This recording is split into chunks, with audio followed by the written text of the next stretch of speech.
ദൈവമേ, അങ്ങയുടെ നാമം മഹത്വപ്പെടട്ടെ. കർത്താവെ, അങ്ങയുടെ നാമം വാഴ്ത്തപ്പെടട്ടെ. എൻ്റെ പേര് ആതിര സുകുമാരൻ. ഞാൻ സ്റ്റാഫ് നേഴ്സായിട്ട് വർക്ക് ചെയ്യുകയാണ്. പരിശുദ്ധ അമ്മ വഴി എനിക്ക് ഈശോപ്പയിലൂടെ ലഭിച്ച കൃപയുടെ സാക്ഷ്യം പറയാനായിട്ടാണ് ഞാനിവിടെ നിൽക്കുന്നത്. എനിക്ക് പ്രധാനമായിട്ട് പറയാനുള്ളത്, എൻ്റെ ഉടമ്പടി പുതുക്കിയപ്പോൾ കിട്ടിയ ഞാൻ ഉടമ്പടി പുതുക്കിയപ്പോൾ 5 നിയോഗങ്ങൾ വെച്ചല്ല ആദ്യത്തെ 3 എണ്ണം കിട്ടി. അതിൻ്റെ സാക്ഷ്യം പറയാനായിട്ടാണ് ഞാൻ വന്നേക്കുന്നത്. അതിനു മുമ്പേ തന്നെ എന്നെപ്പറ്റി അറിയില്ലായിരിക്കും, അതുകൊണ്ട് ഞാൻ ചെറിയ ഒരു ബ്രീഫ് ഇൻട്രൊഡക്ഷൻ തരാണ്. ഞാൻ അമ്മയെപ്പറ്റി അറിഞ്ഞത്, ഞാൻ കോൺവെൻറ്റ് സ്കൂളിലാണ് 10 വരെ പഠിച്ചത്. 10ാം ക്ലാസ് വരെ ഞാൻ കോൺവെൻറ്റ് സ്കൂളിൽ പഠിച്ചൊരു കുട്ടിയാണ്. അപ്പോൾ അമ്മ ഈശോപ്പ എൻ്റെ കൂടെ ഉള്ളതാണ്. ഞാൻ സ്റ്റാഫ് നേഴ്സായിട്ട് UK വർക്ക് ചെയ്യായിരുന്നു. ഇൻറ്റൻസീവ് കെയർ യൂണിറ്റിലാണ് വർക്ക് ചെയ്തത്. ഞാൻ എന്ന് ഡ്യൂട്ടിക്ക് പോകുമ്പോഴും എൻ്റെ കയ്യിൽ ജപമാല ഉണ്ടാവും. അമ്മയുടെ ജപമാല കൊണ്ടാണ് ഞാൻ പോകുന്നത് ഡ്യൂട്ടിക്ക്. പക്ഷേ എനിക്ക് ചൊല്ലാനൊന്നും അറിയില്ല. പക്ഷേ എനിക്ക് നല്ലൊരു വിശ്വാസമാണ്, എന്നെ പ്രൊട്ടക്റ്റ് ചെയ്തുകൊള്ളും എന്നുള്ളൊരു വിശ്വാസമുണ്ട്. ഞാൻ അങ്ങനെ നവംബറിൽ ഞാൻ UK പോയിട്ട് ഒരു വർഷമൊക്കെ ആവാറായപ്പോഴത്തേക്ക് ഓസ്കിയൊക്കെ പാസ്സായി കഴിഞ്ഞപ്പോൾ കുഞ്ഞുങ്ങളെ കൊണ്ടുവന്നു. പക്ഷേ കുഞ്ഞുങ്ങൾക്കും എനിക്കൊന്നും അവിടുത്തെ ക്ലൈമറ്റൊന്നും പറ്റുന്നില്ല. കുഞ്ഞുങ്ങളെ കൊണ്ടുവന്ന പാടി ഒരു 6 മാസം കഴിഞ്ഞു. നവംബർ 2022 ആയപ്പോൾ ഞാൻ കുഞ്ഞുങ്ങളെ തിരിച്ച് നാട്ടിൽ കൊണ്ടുവിടാൻ വന്നു. എനിക്ക് കുറച്ച് ഹെൽത്ത് ഇഷ്യൂസൊക്കെ ഉണ്ടായിരുന്നു. അങ്ങനെ നാട്ടിൽ കൊണ്ടുവിടാൻ വന്നു. ഞാൻ പഠിച്ച സ്കൂളിൽ തന്നെ എൻ്റെ മക്കളെ ചേർത്തു. കോൺവെൻറ്റ് സ്കൂളായിരുന്നതുകൊണ്ട് തന്നെ സിസ്റ്റേഴ്സാണ്. എൻ്റെ സിസ്റ്ററാണ് എനിക്ക് ആദ്യമായിട്ട് കൃപാസനം പത്രം തന്നത്. എൻ്റെ സിസ്റ്ററിനോട് ഒത്തിരി നന്ദി പറയുന്നു. ഞാൻ അങ്ങനെ പത്രം കിട്ടി. ഞാൻ പോണേൻ്റെ തലേ ദിവസമാണ് കിട്ടിയത്. അപ്പം ഞാൻ എൻ്റെ കസിനോട് ചോദിക്കുന്നു, കൃപാസനം എവിടെയാണ്, എനിക്കൊന്ന് പോകണം, ഉടമ്പടി എടുക്കണം എന്ന് ഞാൻ പറയണം. അപ്പം ആലപ്പുഴയാണെന്നൊക്കെ അറിഞ്ഞു. അപ്പം ഞാൻ അന്ന് മുതലേ പ്രാർത്ഥിച്ചുകൊണ്ടിരിക്കുകയാണ്, എനിക്ക് അമ്മയുടെ നടയിൽ വന്ന് ഉടമ്പടി എടുക്കണമെന്ന് ഞാൻ പ്രാർത്ഥിച്ചുകൊണ്ടിരിക്കുമായിരുന്നു. അങ്ങനെ ഞാൻ തിരിച്ചു പോയി ഡ്യൂട്ടിയൊക്കെ ചെയ്തുകൊണ്ടിരിക്കുമായിരുന്നു. ഫെബ്രുവരി ഒക്കെ ആയപ്പോഴത്തേക്കും എനിക്ക് അതിശക്തമായ ഒരു പെയിൻ ബാക്കിൽ വന്നു. ജോലി ചെയ്തുകൊണ്ടിരുന്നപ്പോൾ അങ്ങനെ എനിക്ക് ഡ്യൂട്ടിയിൽ നിന്നൊക്കെ 1 മാസത്തേക്ക് സിക്ക് ലീവ് എടുക്കേണ്ടി വന്നു. അത് കഴിഞ്ഞിട്ട് ഞാൻ ഡ്യൂട്ടിക്ക് കയറി. അപ്പോഴേക്കും ഞാൻ ലൈറ്റ് ക്യാൻഡിൽ പ്രേയർ റിക്വസ്റ്റിനെ പറ്റി കേട്ടു. ഞാൻ എത്രയും പെട്ടെന്ന് കൃപാസനത്തിലേക്ക് എനിക്ക് വന്ന് ഉടമ്പടി എടുക്കാൻ പറ്റണമെന്ന് പ്രാർത്ഥിച്ചു. ഞാൻ അങ്ങനെ ഏപ്രിൽ അവസാനമൊക്കെ ആയപ്പോഴത്തേക്കും ഞാൻ നാട്ടിലേക്ക് വന്നു. ഞാൻ ഒറ്റയ്ക്കാണ് വന്നത്. Husband UK nursing staff nurse grade 3 ആയിട്ട് വർക്ക് ചെയ്യുകയാണ്.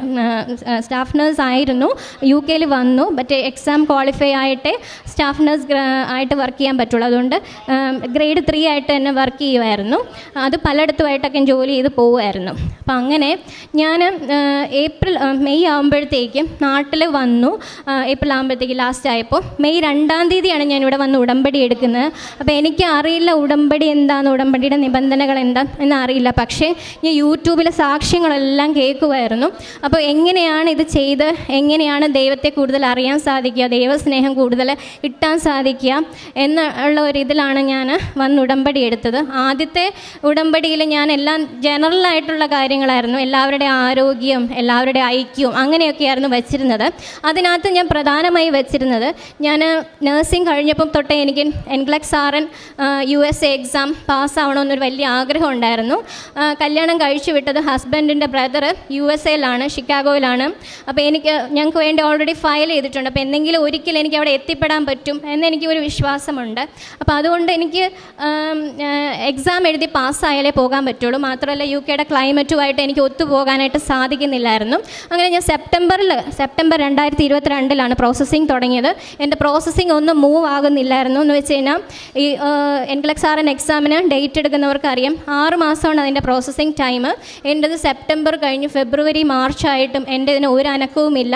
നാട്ടിൽ നിന്ന് നമുക്ക് ഏജൻസിക്ക് പൈസയൊക്കെ കൊടുത്ത് NOC ഒക്കെ, നമ്മുടെ പ്രിൻസിപ്പൾ, പഠിച്ച സ്കൂളിലെ പ്രിൻസിപ്പൾ NOC ഒക്കെ നമ്മൾ നല്ല ഗുഡ് കണ്ടക്റ്റ് ആണെന്നൊക്കെ പറഞ്ഞ് തിരിച്ച് അവർക്ക് മെയിൽ അയച്ചാൽ മാത്രമേ നമുക്ക് എക്സാം എഴുതാനുള്ള യോഗ്യത പോലും കിട്ടത്തുള്ളൂ. പക്ഷേ എനിക്കതെല്ലാം ഡിലേ ആയി പോയായിരുന്നു. പക്ഷേ ഞാൻ മെയിൽ ഇവിടെ വന്ന് ഉടമ്പടി എടുത്തപ്പോൾ അത് വെച്ചു.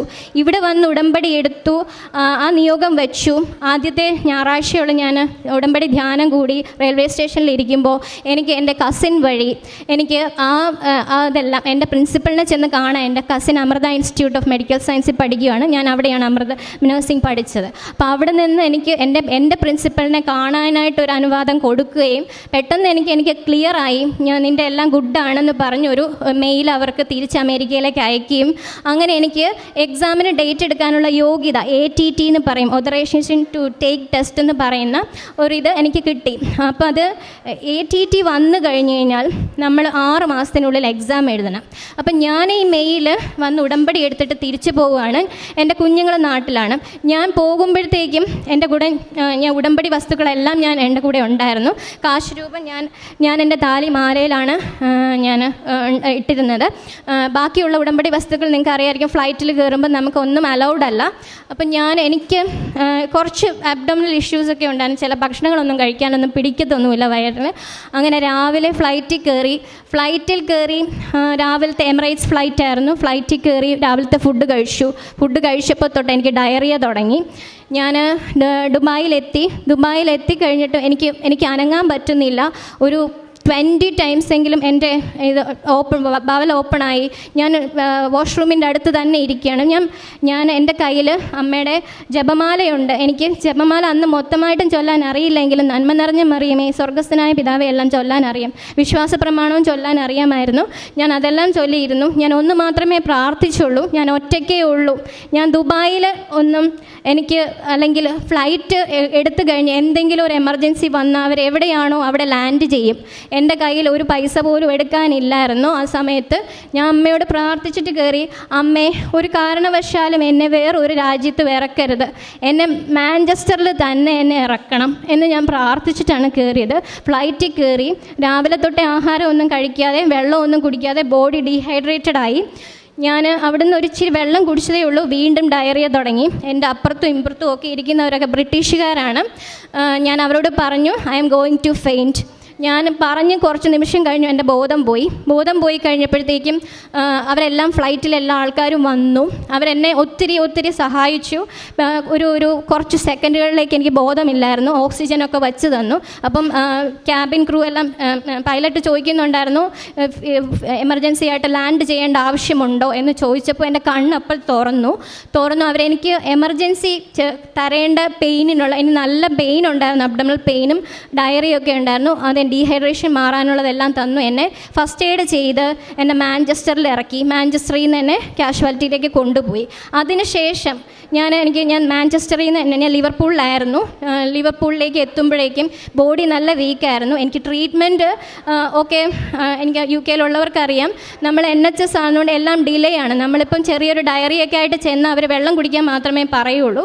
അങ്ങനെ തന്നെ എന്നോടും പറഞ്ഞു വിട്ടു. പക്ഷേ എൻ്റെ കയ്യിൽ അപ്പോൾ ഉടമ്പടി വസ്തുക്കളെല്ലാം ഉണ്ടായിരുന്നു. അതുകൊണ്ട് ഞാൻ അതെല്ലാം വിശ്വാസ പ്രമാണം ചൊല്ലി ഉപയോഗിക്കുമായിരുന്നു.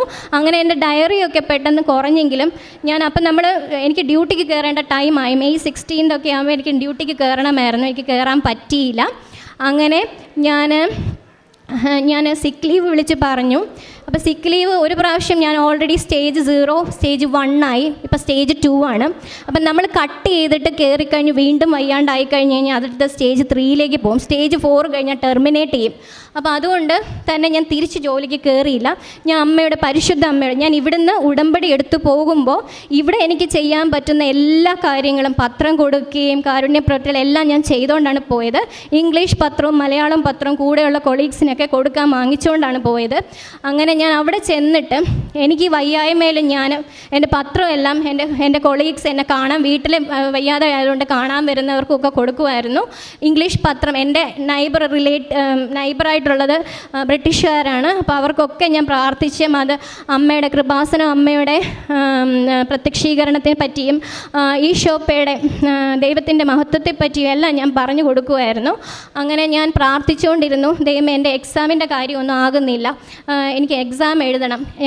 ഞാൻ മാതാവിനോട് പറഞ്ഞായിരുന്നു, എനിക്ക് എക്സാം എഴുതണം എത്രയും പെട്ടെന്ന്, ജൂണിന് മുമ്പേ. പക്ഷേ എനിക്ക് എക്സാം എഴുതുന്നത് അമ്മയുടെ മുമ്പിൽ വന്ന് പ്രാർത്ഥിച്ചിട്ട് മാത്രം മതി.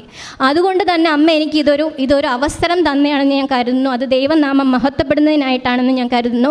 എനിക്ക് വന്നിട്ടുള്ള ഒരു ബുദ്ധിമുട്ടുകൾക്കും ഞാൻ ദൈവത്തെ ഒരു പ്രാവശ്യം പോലും ഞാൻ പഴിചാരിയിട്ടില്ല.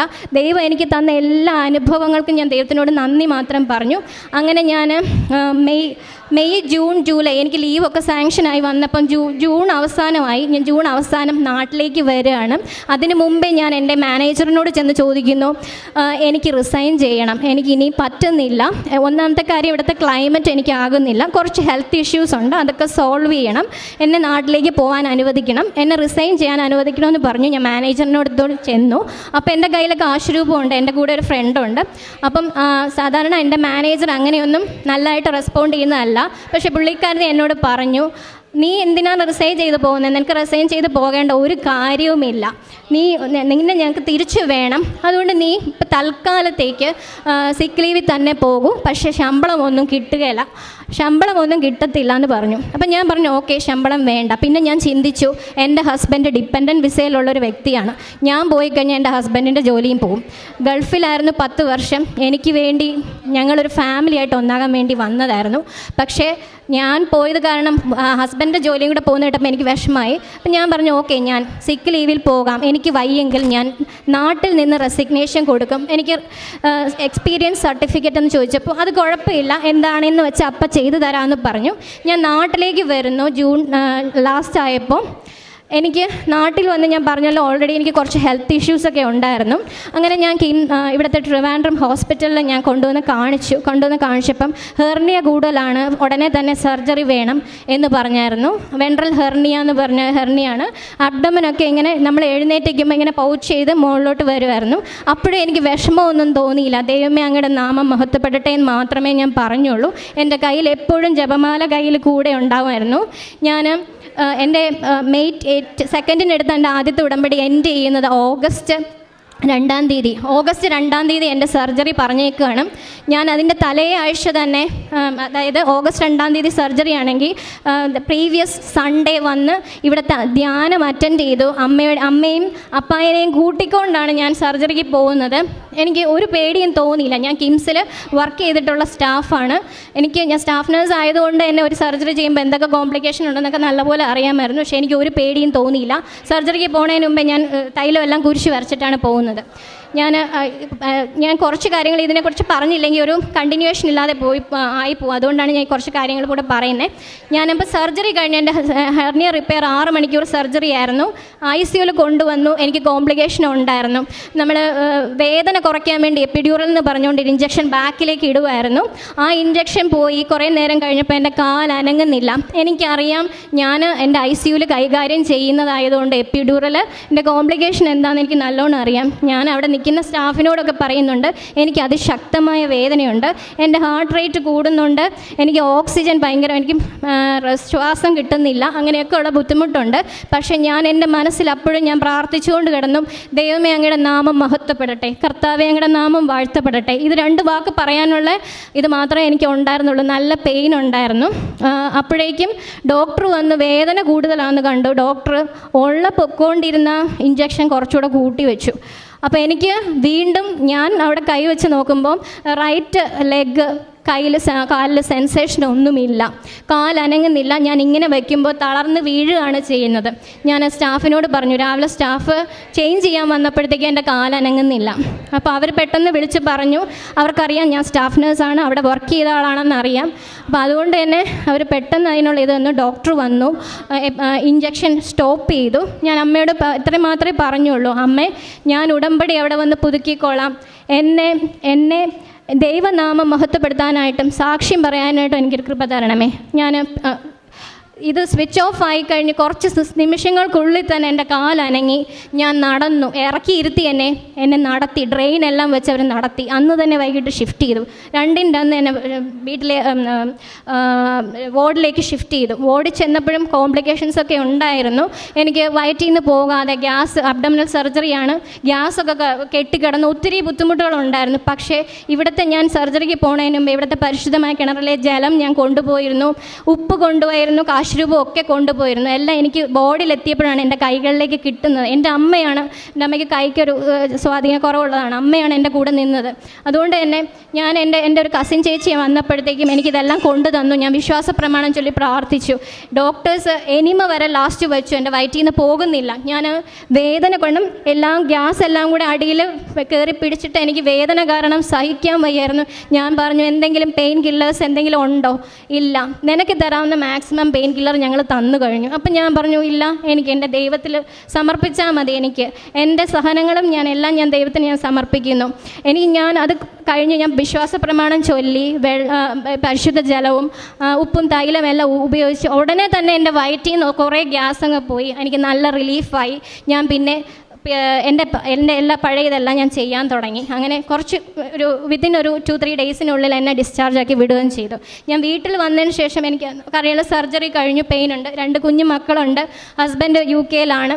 അപ്പം ഞാൻ ഈ എക്സാമിൻ്റെ ഇതിങ്ങനെ പൊയ്ക്കൊണ്ടിരിക്കുകയാണ്. അപ്പം ഞാൻ ഹോസ്പിറ്റലിലായിരിക്കുമ്പോൾ എനിക്ക് ഇൻ്റർവ്യൂ കോൾ വരികയാണ്. എനിക്ക് എങ്ങനെ അറ്റൻഡ് ചെയ്യണമെന്നൊന്നും അറിയില്ല ഞാൻ, പക്ഷേ എന്നാലും അറ്റൻഡ് ചെയ്തു. അമേരിക്കയിൽ നിന്ന് കോൾ വരികയാണ്. നമ്മൾ കട്ട് ചെയ്ത് കഴിഞ്ഞാൽ വീണ്ടും $1 അടയ്ക്കേണ്ടി വരും. അതുകൊണ്ട് ഞാൻ അപ്പോൾ തന്നെ പറയുകയാണ്, ഡേറ്റ് എടുക്കാം, ഓക്കെ ആണോ? ഡേറ്റ് എടുക്കാൻ ഓക്കെ ആണെന്ന് ഞാൻ പറഞ്ഞു. ഞാൻ അമ്മയോട് ചോദിച്ചു, അമ്മ പറഞ്ഞു ഓക്കെയാണ്, നീ എടുത്തോ, 28-ാം തീയതിക്ക് മുമ്പ് നീ എടുക്ക്, എന്നിട്ട് നീ 28-ാം തീയതി ജപമാല റാലിക്ക് വാ എന്ന് പറഞ്ഞു. ഞാൻ അമ്മ പറഞ്ഞത് പ്രകാരം അമ്മയോട് ചോദിച്ചിട്ട്, ഈശോപ്പയോട് ചോദിച്ചിട്ട് ഞാൻ ഡേറ്റ് എടുത്തു. ഒക്ടോബർ 25, 2023 ഡേറ്റ് എടുത്തു. 28-ാം തീയതി ജപമാല റാലി, അതും അറ്റൻഡ് ചെയ്യാമെന്ന് എൻ്റെ മനസ്സിലുണ്ട്. ഞാൻ ഡിസ്ചാർജായി ഹോസ്പിറ്റലിൽ നിന്ന് വന്നു. എനിക്ക് പഠിക്കാനൊന്നും ഒരു അവസരവും ഇല്ല. കാരണം ഞാൻ ബിലീവ് ചെയ്യുന്നത് എന്താണെന്ന് വെച്ച് കഴിഞ്ഞാൽ, ഞാൻ വച്ചിട്ടുള്ള 2ാമത് ഉടമ്പടി എടുത്തിട്ടുള്ളപ്പോൾ ആദ്യത്തെ ഒരു നിയോഗമായി വച്ചിട്ടുള്ളത് എന്നെ കർത്താവിൻ്റെ സുവിശേഷത്തിൻ്റെ ഒരു ഉപകരണമാക്കി മാറ്റണമേ എന്നായിരുന്നു. അതുകൊണ്ട് തന്നെ ഞാൻ പ്രേക്ഷിത പ്രവർത്തനങ്ങളും കാരുണ്യ പ്രവർത്തനങ്ങളും ഉപവാസം അതുപോലുള്ള കാര്യങ്ങൾ, ബൈബിൾ വായന, ഇതെല്ലാം ഞാൻ നന്നായി തന്നെ ചെയ്യുമായിരുന്നു. അപ്പോൾ അതുകൊണ്ട് തന്നെ എനിക്ക് ദൈവത്തിന് വേണ്ടി പ്രവർത്തിക്കാനായിട്ടുള്ള സമയം മാത്രമേ ഉണ്ടായിരുന്നുള്ളൂ. അല്ലാതെ എനിക്ക് വേണ്ടി, കാരണം രാവിലെ കുഞ്ഞുമക്കളെ വിട്ട് കഴിഞ്ഞാൽ അവർ വന്നു കഴിഞ്ഞാൽ അവരുടെ കാര്യം എന്നെ നോക്കണം, സർജറി കഴിഞ്ഞെന്ന് പറഞ്ഞാലും അവരുടെ കാര്യങ്ങളൊക്കെ ചെയ്യണമായിരുന്നു. അങ്ങനെ എനിക്കൊരു സമയവും കിട്ടിയില്ല. എന്താണ് ആ ടെക്സ്റ്റ് പരീക്ഷയ്ക്കകത്ത് വരണേന്ന് എനിക്ക് അറിയില്ല. ആക്ച്വലി യുവോൾഡ് എന്നും പറഞ്ഞുകൊണ്ട് ഒരു ഇതുണ്ട്, അത് ഞാൻ സബ്സ്ക്രൈബ് ചെയ്ത് ഇട്ടിട്ടുണ്ടായിരുന്നു. പക്ഷേ അതിനകത്ത് എനിക്ക് കൂടിപ്പോയ ഒരു 10-20 ക്വസ്റ്റ്യൻ അത്രയൊക്കെ ഞാൻ ചെയ്തിട്ടുണ്ടാവുള്ളൂ. നഴ്സിംഗ് പഠിച്ചവർക്കറിയാം, ഈ NCLEX RN USA exam most toughest ആയിട്ടുള്ള നഴ്സിംഗ് എക്സാമാണ്. അങ്ങനെയൊന്നും എഴുതിയാലൊന്നും ആർക്കും കിട്ടത്തില്ല. 1 വർഷമൊക്കെ ഇരുന്നാണ് എല്ലാവരും പഠിച്ചിട്ട് എഴുതുന്നത്.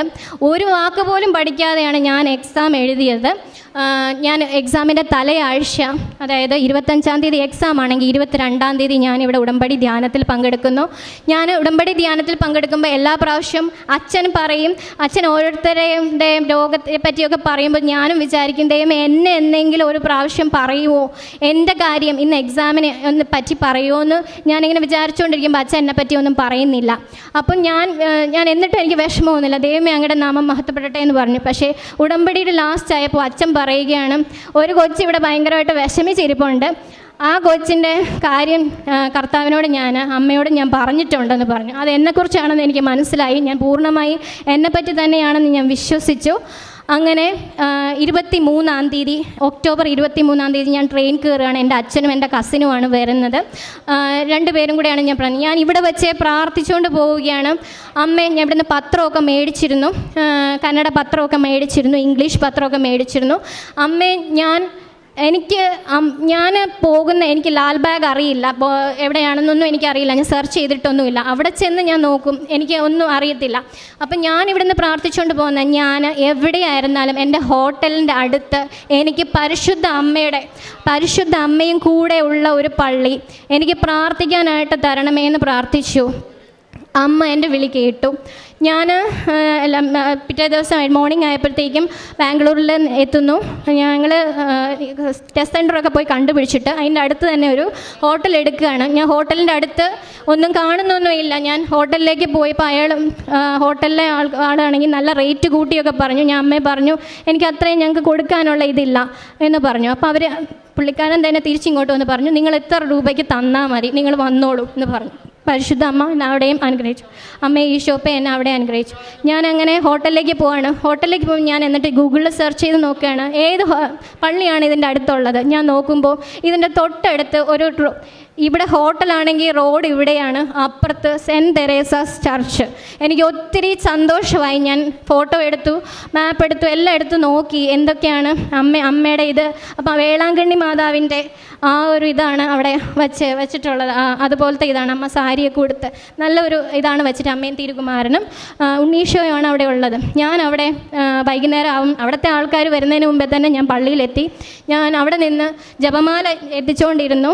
വൈകുന്നേരം ആയപ്പോഴത്തേക്കും അവിടുത്തെ പള്ളിയിൽ ആൾക്കാർ വരാൻ തുടങ്ങി. അപ്പോഴേക്കും ഞാൻ അവർക്ക് പ്രാർത്ഥിച്ചിട്ട്, അവർക്കാണെങ്കിൽ കന്നഡ മാത്രമേ അറിയുള്ളൂ, ഇംഗ്ലീഷ് പോലും അറിയാത്ത പല ആൾക്കാരും ഉണ്ട്. ഞാൻ എന്നാലും ആക്ഷനൊക്കെ കാണിച്ച് ഇത് വായിച്ചു നോക്കൂ എന്ന് പറഞ്ഞ് പത്രമൊക്കെ കൊടുത്തു. അവരുടെ കൂടെ ഇരുന്ന് കന്നഡ ജപമാല ഞാൻ ദിവ്യരഹസ്യം, ദുഃഖത്തിൻ്റെ ദിവ്യരഹസ്യം ഞാൻ ദിവ്യരഹസ്യം പറഞ്ഞുകൊണ്ടിരിക്കുമായിരുന്നു. ചൊവ്വാഴ്ചയായിരുന്നു, ദുഃഖത്തിൻ്റെ ദിവ്യരഹസ്യമായിരുന്നു. ഞാൻ പറഞ്ഞുകൊണ്ടിരിക്കുകയായിരുന്നു. എനിക്ക് കന്നഡയിലുള്ളതും കൂടാൻ പറ്റി. അത് കഴിഞ്ഞപ്പോഴത്തേക്കും ഞാൻ അവിടെ നിന്ന് ഇറങ്ങി അവിടെയുള്ള ആൾക്കാരുമായിട്ടൊക്കെ സംസാരിച്ചു. അവർക്ക് അമ്മയെ പറ്റിയൊക്കെ പറഞ്ഞു കൊടുത്തു. അത് കഴിഞ്ഞിട്ട് ഞാൻ ഇറങ്ങി. ഞാൻ അത് കഴിഞ്ഞിട്ട് പിറ്റേ ദിവസമാണ് എൻ്റെ എക്സാം. ഞാൻ രാവിലെ എക്സാമിന് പോകണം. അന്നപ്പം ബുധനാഴ്ചയാണ്. അപ്പോൾ എനിക്ക് ഉപവാസമുണ്ട്. ഞാനപ്പം വിചാരിക്കണം എൻ്റെ വയറിന് ഇത്രയൊക്കെ പ്രോബ്ലം ഉള്ളതുകൊണ്ട് രാവിലെ ഒന്നും കഴിക്കണ്ടെന്ന് വിചാരിച്ചു. പക്ഷേ അമ്മ എനിക്കൊരു ഇത് തന്നു. കാരണം രാവിലെ ഞാൻ ഉച്ചയ്ക്ക് 1 മണിക്കാണ് എക്സാം. രാവിലെ ഞാൻ കഴിക്കാതെ കയറി കഴിഞ്ഞ് കഴിഞ്ഞാൽ പിന്നെ എനിക്ക് 7 മണി കഴിഞ്ഞിട്ടേ കഴിക്കാൻ കഴിയുള്ളൂ. അപ്പം ഞാൻ അന്ന് നല്ല ടയേർഡായി പോകുമായിരുന്നു. അതുകൊണ്ട് അമ്മ തന്നെ എനിക്ക് ഒരു ഹോട്ടൽ കണ്ടുപിടിച്ചു തന്നു. അത് മലയാളികളുടെ ഹോട്ടലായിരുന്നു. എനിക്ക് ആഹാരം കഴിച്ചു. ഞാൻ അത് കഴിഞ്ഞിട്ട് എക്സാമിന് പോവുകയാണ്. എക്സാമിന് 1 മണിക്കാണ് എൻ്റെ ട്രെയിൻ ബാക്കിലേക്ക് തിരിച്ചുള്ള ട്രെയിൻ ബുക്ക് ചെയ്തേക്കുന്നത്. 8:10 ട്രെയിൻ എടുക്കും. അപ്പോൾ എങ്ങനെ പോയാലും നിങ്ങൾക്കറിയാം, ബാംഗ്ലൂർ ഒരു ഭയങ്കര ട്രാഫിക്കുള്ള സിറ്റിയാണ്. നമ്മൾ എത്താനായിട്ട് വഴുകും. 5 മണിക്കൂർ എക്സാം. 1 മണിക്ക് സ്റ്റാർട്ട് ചെയ്താലും ഞാൻ തീരത്തില്ല. 150 ക്വസ്റ്റ്യനാണ് എൻക്ലക്സ് ആർ എൻ ക്വസ്റ്റ്യൻ വരുന്നത്. കമ്പ്യൂട്ടറാണ് ഡിസൈഡ് ചെയ്യുന്ന ഒരാൾ ജയിക്കണോ തോക്കണോ എന്നുള്ളത്. നമ്മൾ 150 അറ്റൻഡ് ചെയ്താലും നമ്മൾ ജയിക്കുമോ തോക്കുമോ എന്ന് അറിയത്തില്ല. നമ്മൾ 70 അറ്റൻഡ് ചെയ്താലും നമ്മൾ ജയിക്കുമോ തോക്കുമോ എന്ന് അറിയത്തില്ല. അപ്പോൾ ഞാനങ്ങനെ എനിക്ക് പേടിയൊന്നും തോന്നിയില്ല. കാരണം എന്തെന്ന് വെച്ചാൽ ഞാൻ എക്സാമിന് പോണേൻ്റെ അന്ന് രാവിലെ ആ സെയിം പള്ളിയിൽ തന്നെ പോയി 7 മെഴുകുതിരി കത്തിച്ചു വെച്ച്. ഡിസംബർ 7 അമ്മ പ്രത്യക്ഷപ്പെട്ട ദിവസമാണ്. അപ്പം ഞാൻ 7 മെഴുകുതിരി കത്തിച്ചു വെച്ച് വിശ്വാസ പ്രമാണമൊക്കെ ചൊല്ലി. ഞാൻ കാശുരൂപ എൻ്റെ കയ്യിലുണ്ട്, എൻ്റെ മാലയിലുണ്ട്, ജപമാല എൻ്റെ കയ്യിലുണ്ട്, ഈശോയുടെ ഒരു കുരിശുരൂപം എൻ്റെ കയ്യിലുണ്ട്. അത് ബ്ലസ് ചെയ്ത് തന്നതാണ് എൻ്റെ സിസ്റ്റേഴ്സ്.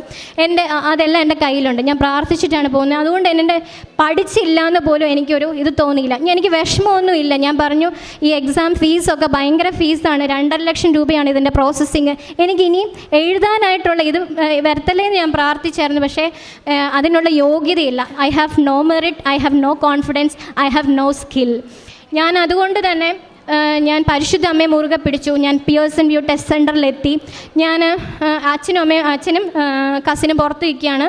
അപ്പം ഞാൻ എക്സാമിന് കയറി. 10:30 ആയപ്പോൾ എത്തി. ഞാൻ നേരത്തെ എത്തി. അപ്പം 1 മണിക്കാണ് എക്സാം. അപ്പം ഞാൻ പ്രാർത്ഥിച്ചുകൊണ്ടിരിക്കുകയാണ്, അമ്മ എന്നെ 5 മണിക്കൂറിലേക്ക് എക്സാം എഴുതാനായിട്ട് വിടരുത്. അതിന് മുമ്പേ തന്നെ എൻ്റെ എക്സാം തീർക്കണേന്ന് ഞാൻ പ്രാർത്ഥിച്ചിട്ട് കയറിയാണ്. പക്ഷേ ഞാൻ അവിടെ ചെന്നു. ഞാൻ അവിടെ ഇരുന്ന ഒരു സെക്യൂരിറ്റിയോട് ചോദിച്ചു, എൻ്റെ കയ്യിൽ ജപമാലയുണ്ട്, എൻ്റെ കയ്യിൽ ഈശോയുടെ കുരിശുരൂപമുണ്ട്, ഞാൻ ഇതെല്ലാം അകത്ത് കയറ്റിക്കോട്ടെ? കാരണം ഭയങ്കര സെക്യൂരിറ്റി ചെക്കിംഗ് ഒക്കെയുള്ള എക്സാമാണ്. നമുക്ക് എല്ലാം ഒന്നും കയറ്റി കൊണ്ട് പോകാനായിട്ട് സാധിക്കില്ല. കാശുരൂപ മാലയിലുള്ളതുകൊണ്ട് കുഴപ്പമില്ല, ഇതൊന്നും കയറ്റാനായിട്ട് അവർ അനുവദിക്കില്ല. പക്ഷേ അവിടെ അമ്മ ഇടപെട്ടു. എനിക്കിത് കയറ്റാൻ പറ്റി. ഈശോയുടെ കുരിശുരൂപവും കയറ്റാൻ പറ്റി. ഞാൻ അവിടെ ഇരുന്ന് പ്രാർത്ഥിച്ചുകൊണ്ടിരുന്നു, ദൈവമേ എനിക്ക് ഒന്ന് നേരത്തെ എക്സാം എഴുതാൻ പറ്റിയിരുന്നെങ്കിൽ. കാരണം ഒന്നും അറിയത്തില്ല.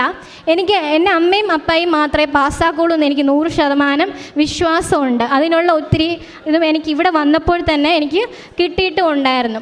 അപ്പം ഞാൻ അങ്ങനെ എക്സാം അകത്തേക്ക് കയറണം. അപ്പം പറഞ്ഞു, അവിടെ അകത്തുനിന്ന് ഒരാൾ വന്ന് പറഞ്ഞു, നിങ്ങൾക്ക് എക്സാം എഴുതാം, ഇപ്പോൾ ഒരു കമ്പ്യൂട്ടർ ഫ്രീ ആയിട്ടുണ്ട്, നിങ്ങൾ കയറി വരിക, നിങ്ങൾ ചെക്കിംഗ് ഒക്കെ ചെയ്യണം. ഞാൻ കയറി ചെന്നു. ചെക്കിംഗ് ഒക്കെ കഴിഞ്ഞു. എന്നെ അകത്തേക്ക് കയറാൻ പറഞ്ഞു. ഞാൻ അകത്തേക്ക് കയറി ചെല്ലുന്നു. അപ്പോൾ എല്ലാവരും ഞാൻ മുമ്പ് സാക്ഷ്യങ്ങളിൽ കേട്ടിട്ടുണ്ട്, ഡിസംബർ 7 അപ്പോൾ 7 നമ്പർ കമ്പ്യൂട്ടർ കിട്ടിയ ഭയങ്കര ലക്കാണ് എന്ന് വിചാരിച്ചു. ഞാൻ അമ്മയോട് ചോദിച്ചു, അമ്മ എനിക്ക് 7 നമ്പർ കമ്പ്യൂട്ടർ തരുമോ? അപ്പം ഞാൻ പുറത്ത് നിന്ന് എന്നെ ചെക്ക് ചെയ്തുകൊണ്ടിരിക്കുമ്പോൾ ഞാൻ കാണുകയാണ് ഇങ്ങനെ കമ്പ്യൂട്ടർ സെൻറ്ററിലൊക്കെ പോലെയാണ് ഒരു ക്യാബിനുണ്ട്, ക്യാബിൻ റൂം, അത് റൂം നമ്പർ 1.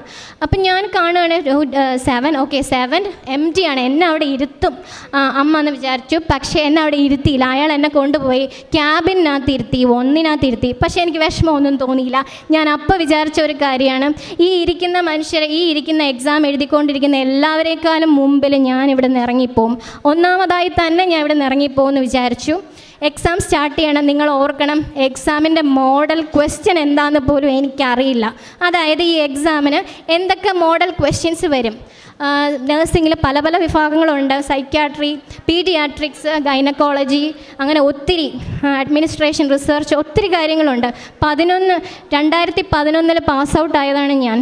എനിക്കപ്പം ഞാൻ അന്ന് മുതൽ ഞാൻ ഇൻറ്റൻസീവ് കെയർ യൂണിറ്റാണ്. അപ്പം അഡൾട്ട് നഴ്സിംഗ് ആണ് എനിക്ക് കൂടുതലും എനിക്ക് വശമുള്ളത്. എനിക്ക് അതുപോലും ഡയറക്റ്റായിട്ടുള്ള ക്വസ്റ്റ്യൻ ഒന്നും ഇല്ലാത്തൊരു ഭയങ്കര ടഫായിട്ട് ഏപ്രിലിൽ എക്സാം പാറ്റേൺ തന്നെ മാറ്റി. അതുകൊണ്ട് എനിക്ക് അതിനെപ്പറ്റി യാതൊരു അറിവുമില്ല. അപ്പം ഞാൻ എന്നിട്ട് ക്വസ്റ്റ്യൻ നമ്പർ 1 തൊട്ട് തുടങ്ങുകയാണ്. സൈക്യാട്രിയിലെ ക്വസ്റ്റ്യൻ വന്നു. ഓരോരോ ക്വസ്റ്റ്യൻ വരുമ്പോഴും സൈക്യാട്രിയിലെ ക്വസ്റ്റ്യൻ തന്നെ വീണ്ടും വീണ്ടും ചോദിച്ചുകൊണ്ടപ്പോൾ എനിക്ക് തോന്നുന്നു സൈക്യാട്രിയിലെ ക്വസ്റ്റ്യൻ മൊത്തം ഞാൻ തെറ്റാണ് മാർക്ക് ചെയ്തത്. പക്ഷേ എന്നോട് മനസ്സിലിരുന്ന് ഞാൻ ആരോ പറയുന്നുണ്ട്, നീ ഈ മാർക്ക് ചെയ്തതല്ല ശരി, നീ ഇപ്പുറത്തോട്ട് മാർക്ക് ചെയ്യുക. അങ്ങനെ ഞാൻ ഓരോ ക്വസ്റ്റ്യനും മാർക്ക് ചെയ്തു. ഓരോ ക്വസ്റ്റ്യനും പരിശുദ്ധ അമ്മയുടെ മാധ്യസ്ഥല ഈശോയുടെ കരങ്ങളിലേക്ക്, സ്വർഗത്തിലെ ദൈവത്തിൻ്റെ കരങ്ങളിലേക്ക് ഞാൻ ക്വസ്റ്റ്യനും ആൻസറും സമർപ്പിച്ചു. ഇത് നിങ്ങൾ തന്നെ കറക്റ്റ് ചെയ്യണം, കമ്പ്യൂട്ടർ അല്ല കറക്റ്റ് ചെയ്യേണ്ടതെന്ന് പറഞ്ഞു. അങ്ങനെ കൊടുത്തു. എൻ്റെ കയ്യിൽ കാശ് രൂപമുണ്ട്, അതുപോലെ തന്നെ ജപമാലയുണ്ട്, കുരിശ് രൂപമുണ്ട്. ഞാൻ ഓരോ ക്വസ്റ്റ്യനും വിശ്വാസ പ്രമാണം മൊത്തം ചൊല്ലി തീർക്കാനുള്ള സമയമില്ലാത്തതുകൊണ്ട് ഞാൻ വചനം പറഞ്ഞു. എൻ്റെ ഈശോ കർത്താവാണെന്ന് അതരം കൊണ്ട് ഏറ്റുപറയും, ദൈവം അവനെ മരിച്ചവരിൽ നിന്ന് ഉയർപ്പിച്ചു എന്ന് ഞാൻ ഹൃദയത്തിൽ വിശ്വസിക്കുകയും ചെയ്യുന്നു എന്ന് പറഞ്ഞ് ഞാൻ ഓരോ ക്വസ്റ്റ്യനും സമർപ്പിച്ചു. പിന്നെയും ഞാൻ വചനം പറഞ്ഞു, സൈന്യങ്ങളുടെ കർത്താവ്, വിജയം നൽകുന്ന യോദ്ധാവ് എൻ്റെ മധ്യയുണ്ട്, സെഫാനിയ 3:17. ഞാൻ ഇതെല്ലാം ആവർത്തിച്ച് പറഞ്ഞുകൊണ്ടിരിക്കുന്നു. അങ്ങനെ ഞാൻ ഓരോ ക്വസ്റ്റ്യനും സമർപ്പിച്ചു.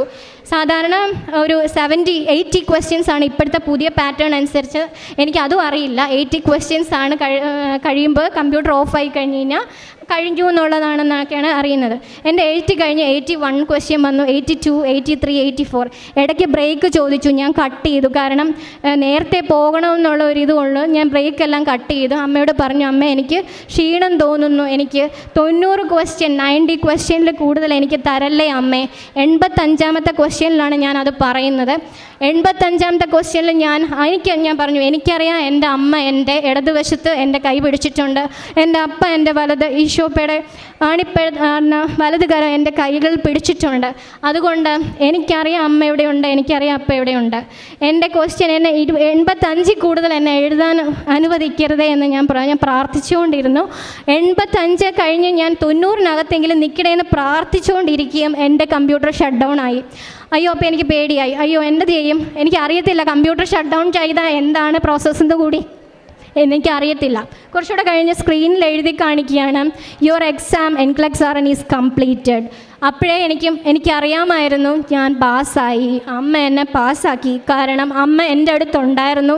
ഞാൻ 90-നകത്ത് നിൽക്കണമെന്ന് പറഞ്ഞതേ ഉള്ളൂ. പക്ഷെ ഞാൻ പറഞ്ഞു നാക്കെടുത്തോടനെ എൻ്റെ കമ്പ്യൂട്ടർ ഷട്ട് ഡൗൺ ആവുകയാണ്. അതുകൊണ്ട് ഞാൻ എന്നെ പുറത്തേക്ക് ഇറങ്ങി. ഞാൻ അച്ഛനും കസിനെയൊക്കെ വിളിച്ചു, അച്ഛൻ ഞാൻ പാസ്സായി. അതെങ്ങനെ നീ പാസ്സായി? അല്ല, എൻ്റെ അമ്മ എൻ്റെ കൂടെ ഉണ്ടായിരുന്നു, എൻ്റെ അപ്പ എൻ്റെ കൂടെ ഉണ്ടായിരുന്നു, ഞാൻ പാസ്സായി. എനിക്കറിയാം ഞാൻ പാസ്സായി. അത് എൻ്റെ കഴിവ് കൊണ്ടല്ല, എൻ്റെ 1% പോലും മെറിറ്റില്ല, 0 താഴെ മെറിറ്റിലാണ് ഞാൻ. ഒരു മെറിറ്റും ഇല്ല, എനിക്ക് കോൺഫിഡൻസും ഇല്ല. പക്ഷേ ദൈവം എൻ്റെ കൂടെയുണ്ട്, ദൈവത്തിൻ്റെ നാമം ഞാൻ മഹത്വപ്പെടുത്തുമെന്ന് പറഞ്ഞു. അത് കഴിഞ്ഞ് ഞാൻ തിരിച്ച് നാട്ടിലേക്ക് വരുന്നു. ജപമാല റാലിയാണ്. അപ്പം അതിനിടയ്ക്ക് കുറച്ച് കാര്യം പറഞ്ഞോട്ടെ. അപ്പം ഞാൻ എൻ്റെ ഹെൽത്ത് ഇഷ്യൂസൊക്കെ ആയിട്ട് ഇങ്ങനെ പോവുകയാണ്. അപ്പോഴേക്കും ഞാൻ എക്സാം എഴുതാൻ പോണതിൻ്റെ അന്ന് എൻ്റെ മാനേജറിൻ്റെ മെയിൽ വരികയാണ്, നിനക്ക് ഇങ്ങനെ ഡ്യൂട്ടി ഇട്ടിട്ടുണ്ട് ഈ മാസം അവസാനം. ഹെർണിയ റിപ്പയർ മേജർ സർജറി കഴിഞ്ഞാൽ ഞാനാണ്. അതുകൊണ്ട് എനിക്ക് ആരോഗ്യം പൂർണ്ണമായി റീകവർ ആയില്ല. ഹെവി ഡ്യൂട്ടിയാണ് ICUവിൽ. അപ്പം എൻ്റെ ഹസ്ബൻഡ് പറഞ്ഞു, നീ വരണ്ട തിരിച്ച്. അപ്പം ഞാൻ പറഞ്ഞു, ഞാൻ വന്നില്ലെങ്കിൽ അനുപേട്ടൻ്റെ ഹസ്ബൻഡിൻ്റെ ജോലിയും പോകുമെന്ന് പറഞ്ഞു.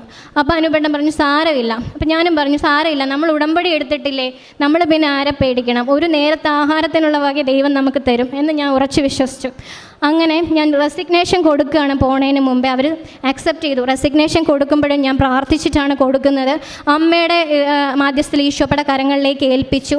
ഞാൻ ലൈറ്റ് ക്യാൻഡിൽ പ്രെയർ റിക്വസ്റ്റ് ഇട്ടു. കാരണം റെസിഗ്നേഷൻ കൊടുക്കുമ്പോൾ എനിക്കറിയില്ല, എനിക്ക് ഒക്ടോബർ 23 വരെയുള്ള എക്സ്പീരിയൻസ് ഞാൻ വീട്ടിലിരുന്നുകൊണ്ട് എനിക്ക് എക്സ്പീരിയൻസ് സർട്ടിഫിക്കറ്റ് അയച്ചു തരുമെന്നൊന്നും എനിക്ക് അറിയില്ലായിരുന്നു. ഞാൻ റെസിഗ്നേഷൻ കൊടുത്തു. ഞാൻ പ്രാർത്ഥിച്ചു, അവർ തിരിച്ചെതിർപ്പൊന്നും പറയാതെ അക്സെപ്റ്റ് ചെയ്യണേന്ന്. എൻ്റെ അവസ്ഥ അവർ മനസ്സിലാക്കി, അവർ അക്സെപ്റ്റ് ചെയ്തു. അപ്പോൾ അങ്ങനെയാണ് ഞാൻ പോകുന്നത്. അപ്പം ഞാൻ തിരിച്ച് നാട്ടിലെ എക്സാമൊക്കെ കഴിഞ്ഞിട്ട് വരുമ്പോൾ ഞാൻ അമ്മയോട് പ്രാർത്ഥിക്കുകയാണ്, അമ്മേ എൻ്റെ ഹസ്ബൻഡിന് എനിക്ക് ഒരു 6 മാസത്തോളമായി ഞങ്ങളിങ്ങനെ ചോദിക്കുന്നു. എൻ്റെ ഹെൽത്ത് പ്രോബ്ലംസ് ഉള്ളത് കൊണ്ട് തന്നെ ഹസ്ബൻഡിൻ്റെ വർക്ക് വിസ ആക്കാൻ പറ്റുമെന്ന് അവർ തരില്ല എന്ന് എന്നെ മാനേജേഴ്സ് പറഞ്ഞുകൊണ്ടിരിക്കുകയായിരുന്നു. പക്ഷേ ഞാനിവിടെ ലൈറ്റ് ക്യാൻഡിൽ പ്രെയർ റിക്വസ്റ്റ് ഇട്ട് പ്രാർത്ഥിച്ചായിരുന്നു എൻ്റെ ഹസ്ബൻഡിന് വർക്ക് വിസ കൊടുക്കണമെന്ന്. ഹസ്ബൻഡും പ്രാർത്ഥിക്കുമായിരുന്നു. ഞങ്ങൾ ഹിന്ദുസാണ്. പക്ഷേ ഹസ്ബൻഡിൻ്റെ കയ്യിൽ ജപമാലയുണ്ട്. ഹസ്ബൻഡിന് ഞാൻ വിശ്വാസ പ്രമാണമൊക്കെ അയച്ചു കൊടുത്തിട്ടുണ്ട്. ഹസ്ബൻഡും പ്രാർത്ഥിക്കുമായിരുന്നു. അങ്ങനെ ഹസ്ബൻഡ് ഞാൻ 28-ാം തീയതി ജപമാല റാലിക്ക് വരുന്നതിന് മുമ്പേ എൻ്റെ ഹസ്ബൻഡിൻ്റെ COS വരണമെന്ന് പ്രാർത്ഥിച്ചു. അതിന് 2 ദിവസം മുമ്പേ ഹസ്ബൻഡ് എന്നോട് പറയുകയാണ്, മാനേജർ പറഞ്ഞു HR ചോദിക്കാൻ. ഞാൻ പറഞ്ഞു, പരിശുദ്ധ അമ്മ പറഞ്ഞതാണ്, മാനേജറല്ല. HR ചോദിക്കുമെന്ന് പറഞ്ഞു. HR ചോദിച്ചപ്പോൾ അവർ ഓക്കെയാണ് വിസ തരാൻ. അപ്പോൾ ഓക്കെ ശരി. അപ്പോൾ COS വിത്തിൻ 2 ഡേയ്സ് എനിക്ക് എൻ്റെ ഹസ്ബൻഡിന് COS വന്നു. ഞാൻ ജപമാല റാലിക്ക് പോകാൻ വൈകുന്നേരം ഇറങ്ങുന്നതിന് മുമ്പ് എനിക്ക് COS എൻ്റെ ഹസ്ബൻഡ് എനിക്ക് സെൻഡ് ചെയ്ത് തരികയാണ്. പരിശുദ്ധ അമ്മയ്ക്കും തിരുകുമാരനും കോടാനുകൂടി നന്ദി അതിന്. ഞാൻ എന്നിട്ട് COS കണ്ടു, സന്തോഷത്തിലാണ് ഇറങ്ങുന്നത്. ഞാൻ ജപമാല റാലിക്ക് പോയി വന്നു. ഞാൻ പറഞ്ഞു, ഞാൻ സർജറി കഴിഞ്ഞാണ് ഇവിടെ വരുന്നത്. ഞാൻ റെയിൽവേ സ്റ്റേഷനിൽ വരുമ്പോൾ ഉള്ള ഒരു ചെറിയ അനുഭവം പറയട്ടെ. ഞാൻ അവിടെ റെയിൽവേ സ്റ്റേഷനിൽ എത്തുമ്പോഴത്തേക്കും ഓട്ടോയൊന്നും ഉണ്ടായിരുന്നില്ല. അങ്ങനെ എനിക്ക് കിട്ടിയ അനുഗ്രഹത്തിനെല്ലാം ഞാൻ ദൈവത്തിനോട് നന്ദി പറയുന്നു. എൻ്റെ ഹസ്ബൻഡ് രണ്ടാമത്തെ ഒരു നിയോഗം, ഹസ്ബൻഡിൻ്റെ IELTS ആണ് ഞാൻ വച്ചിരുന്നത്. ഹസ്ബൻഡിന് IELTS എഴുതാതെ തന്നെ COSും വിസയും എല്ലാം കിട്ടി. പരിശുദ്ധ അമ്മയ്ക്കും തിരുകുമാരനും കോടാനുകൂടി നന്ദി പറയുന്നു. ഞാൻ ചെയ്ത പ്രാർത്ഥനയും കാരുണ്യ പ്രവൃത്തികളും പറയാം. ഞാൻ എല്ലാ ദിവസവും 2-2:30-3 മണിയാകുമ്പോഴത്തേക്ക് എഴുന്നേക്കും. ഞാൻ മോർണിംഗ് പ്രത്യക്ഷീകരണ പ്രാർത്ഥന ചൊല്ലും. ബൈബിൾ 1 മണിക്കൂർ വായിക്കുമായിരുന്നു. ബൈബിൾ 1 മണിക്കൂർ വായിക്കുമായിരുന്നു. ഞാൻ അത് കഴിഞ്ഞിട്ട് ഞാൻ സാക്ഷ്യം കേൾക്കുമായിരുന്നു. അത് കഴിഞ്ഞ് പിള്ളേരുടെ കാര്യമെല്ലാം കഴിഞ്ഞിട്ട് ഞാൻ പ്രേക്ഷിത പ്രവർത്തനം ചെയ്യാൻ വേണ്ടി പോകുമായിരുന്നു. മെഡിക്കൽ കോളേജിൽ ചെന്ന് പത്രമൊക്കെ കൊടുക്കുമായിരുന്നു. ആദ്യമൊക്കെ പത്രം കൊടുക്കുമ്പോൾ എനിക്ക് നല്ലതുപോലെ എനിക്ക് നെഗറ്റീവായിട്ടുള്ള ഇതൊക്കെ കിട്ടിയിട്ടുണ്ട്. അടിക്കാൻ വരും എന്നൊക്കെ പറഞ്ഞിട്ടൊക്കെ ഉണ്ട്. പക്ഷേ എല്ലാവർക്കും വേണ്ടി പ്രാർത്ഥിച്ച് പത്രം കൊടുക്കാൻ മാത്രമേ എനിക്ക് കഴിഞ്ഞിട്ടുള്ളൂ. എല്ലാവരിലും ദൈവത്തെ കണ്ടു കൊടുക്കാനാണ് എനിക്ക് കഴിഞ്ഞത്. അതുകൊണ്ടെല്ലാം കാരുണ്യ പ്രവൃത്തികൾ, ചോറ് മേടിച്ച് കൊടുക്കുക. എൻ്റെ വീട്ടിൽ വെച്ചുകൊണ്ട് പോകാനുള്ള സാഹചര്യം ഇല്ലാത്തതുകൊണ്ട് ഞാൻ ചോറ് മേടിച്ച് കൊടുക്കുമായിരുന്നു.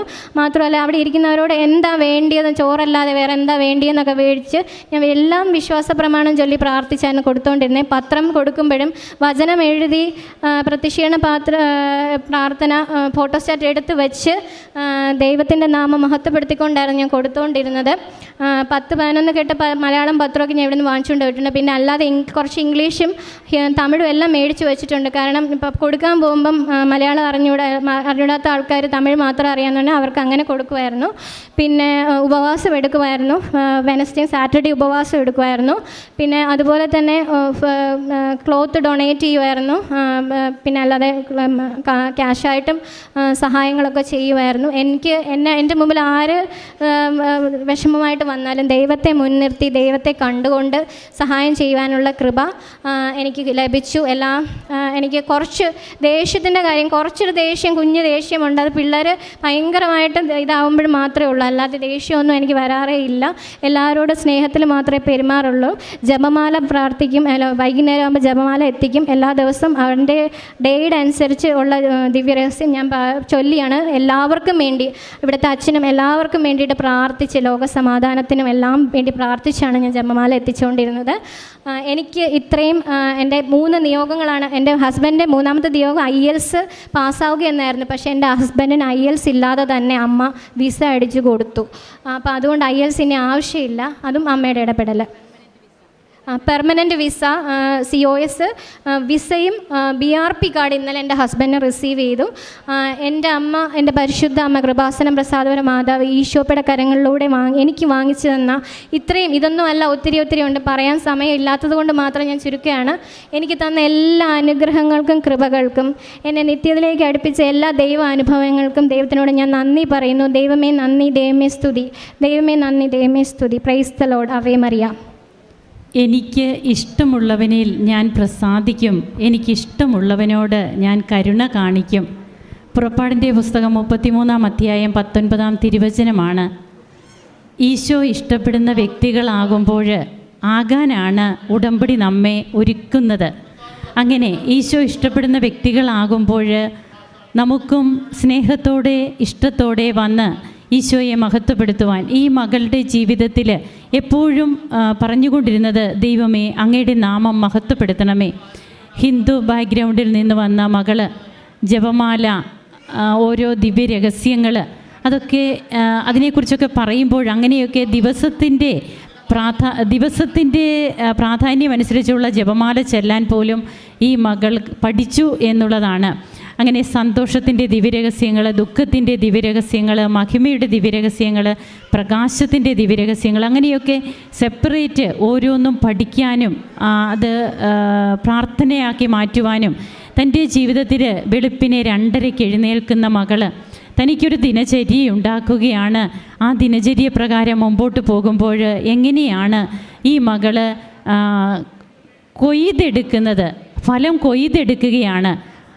ആ കൊയ്ത്തിന് ഈ മകളെ പ്രാപ്തയാക്കിയത് ഈ മകൾ ചെയ്യുന്ന കാരുണ്യ പ്രവർത്തികൾ, പ്രേക്ഷിത പ്രവർത്തനം, ഈശോയോടുള്ള ഇഷ്ടം. അങ്ങനെ ഫലം 100 മേനി കൊയ്തെടുത്ത് വന്ന് ഈശോയോട് അമ്മയുടെ മധ്യസ്ഥതയിൽ കിട്ടിയ എല്ലാ കൃപകൾക്കും ഈശോയെ മഹത്വപ്പെടുത്തിക്കൊണ്ട് നന്ദി പറയുന്നു. തൻ്റെ NCLEX എക്സാം, അതുപോലെ തൻ്റെ ഓപ്പറേഷൻ, പിന്നെ ഡിപ്പെൻഡൻ്റ് വിസയ്ക്ക് പോയ ഹസ്ബൻഡിന് എങ്ങനെ IELTS ഒന്നുമില്ലാതെ പെർമനൻറ്റ് വിസ ലഭിച്ചു. ഇതൊക്കെ പറയുമ്പോൾ ഈ മകള് ദൈവത്തെ മഹത്വപ്പെടുത്തുക തന്നെയാണ്. തൻ്റെ ജീവിതത്തിൽ ഒന്നും പരാജയമായിട്ട് വന്നിട്ടില്ല, തനിക്ക് കിട്ടിയതെല്ലാം നേട്ടമാണ് എന്ന് പൗലോസ്ലീഹായെ പോലെ വാതോരാതെ ഈശോയെ മഹത്വപ്പെടുത്തി നന്ദി പറയുന്ന ഈ മകൾക്കും കുടുംബത്തിനുമൊപ്പം കരങ്ങളടിച്ച് നമുക്കും ഈശോയ്ക്കും അമ്മയ്ക്കും നന്ദി പറയാം, ദൈവത്തെ ആരാധിക്കാം. യേശുവേ നന്ദി, യേശുവേ സ്തുതി, യേശുവേ ആരാധന. അത്യപൂർവ ദൈവാനുഭവങ്ങൾ ഇനി നിങ്ങൾക്കും സ്വന്തം. ഈ യൂട്യൂബ് ചാനൽ ഇതുവരെ സബ്സ്ക്രൈബ് ചെയ്തിട്ടില്ലെങ്കിൽ ഇപ്പോൾ തന്നെ സബ്സ്ക്രൈബ് ചെയ്യുക. ഈ വീഡിയോ ഇപ്പോൾ തന്നെ നിങ്ങളുടെ സുഹൃത്തുക്കൾക്ക് ഷെയർ ചെയ്തുകൊണ്ട് കർത്താവിൻ്റെ പ്രേക്ഷിതരാകുക.